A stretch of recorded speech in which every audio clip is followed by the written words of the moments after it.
Au Bénin, un nouveau parc industriel prend forme et se veut un modèle de production locale tout en réduisant les émissions mondiales. Bien que le chantier soit toujours en cours, la zone industrielle de Glodjibwe d'Ariz transforme déjà des noix de cajou et fabrique des vêtements pour les marchés occidentaux.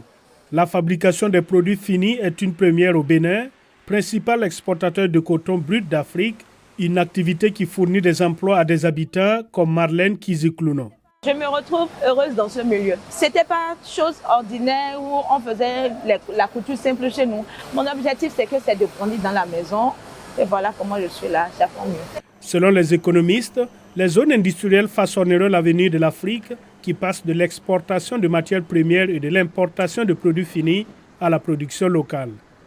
Si le continent veut développer sa propre production, cela signifie plus d'argent pour les économies africaines et des prix plus bas pour les consommateurs.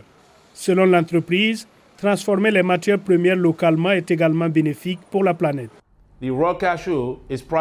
La noix de cajou brute est transformée ici et au lieu d'aller au Vietnam puis retourner sur le marché européen et le marché américain pour être vendue aux consommateurs, rien que cela nous permet de réduire l'empreinte carbone. Ensuite, vous prenez le coton, c'est la même chose. Selon la Banque mondiale, le transport maritime international est responsable de 3% des émissions mondiales de gaz à effet de serre qui entraînent le changement climatique.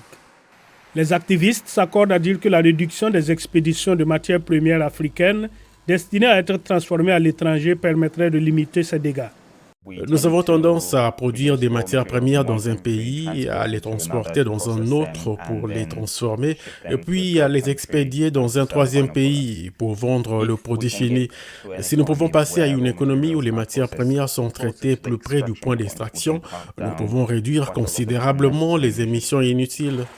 Bien que l'impact global de la réduction des expéditions ne représente qu'une fraction des émissions mondiales, les partisans de cette initiative affirment qu'elle pourrait jouer un rôle dans la lutte contre le changement climatique.